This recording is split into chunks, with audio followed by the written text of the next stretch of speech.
Hi, we are Valentina and Nanti, founders of Naival. On this channel, we share practical tools and the real world inside to help you build a relationship when you feel truly loved, appreciated, and secure.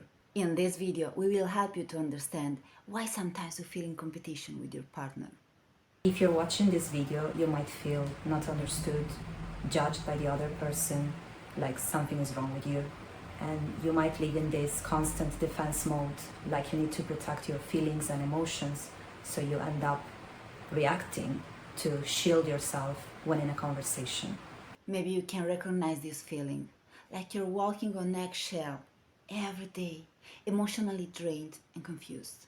Or maybe you find yourself constantly seeking reassurance, asking, "Do you still love me?" and never being satisfied with the answer. Some of you can feel no matter what you do, it gets around on you.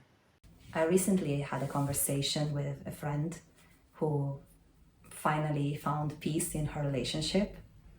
And she told me, Nanti, I can now communicate what I feel without being afraid that this will compromise the relationship or that I'll be judged for it, which is wonderful. But it hasn't always been like that for them. Jay shared with me this pivotal moment.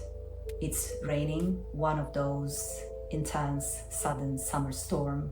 Jay, her girlfriend Nicole, and Nicole's sister are in the car waiting for it to pass.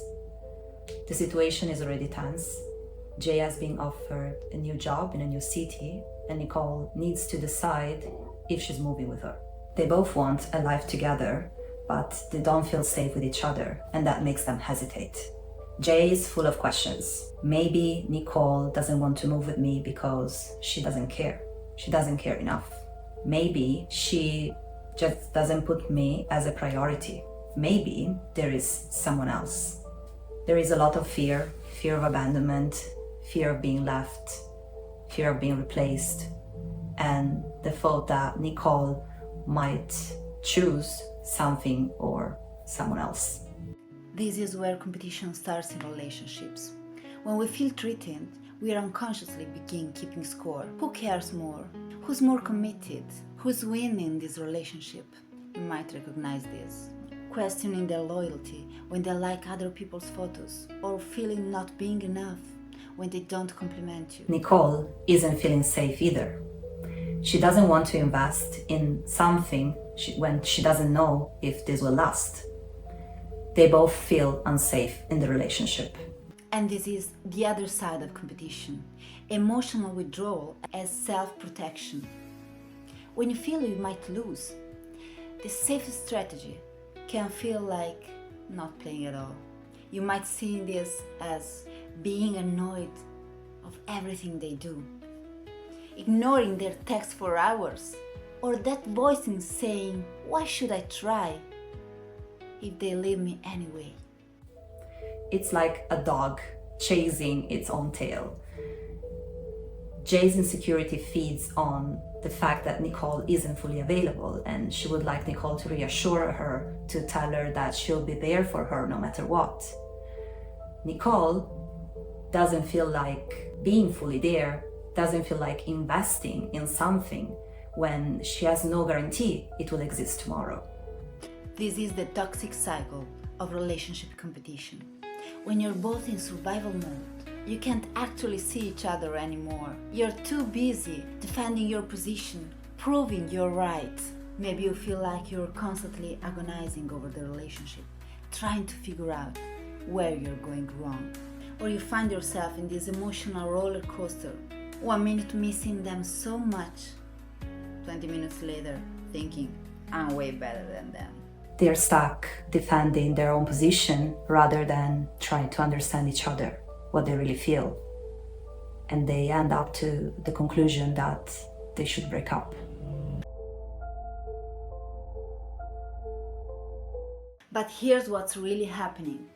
When we compete with our partner, actually, we're competing with our own fears. The need to be right, the need to constant reassurance. They're all just fears, wearing different masks. The fear of being abandoned, the fear of not being enough, the fear that they're thinking of someone else. And then something happens. Nicole's sister, who has been listening to the entire conversation, steps in and says, "Wait, you actually want the same thing, be together." That hits them. They realized they were so focused on trying to protect themselves from being hurt that they're actually hurting each other. Sometimes you need an outside perspective to see what's really happening.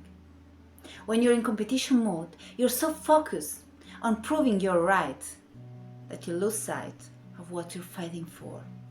The sisters saw something crucial, that underneath all the fears and defensiveness, they both wanted the same thing.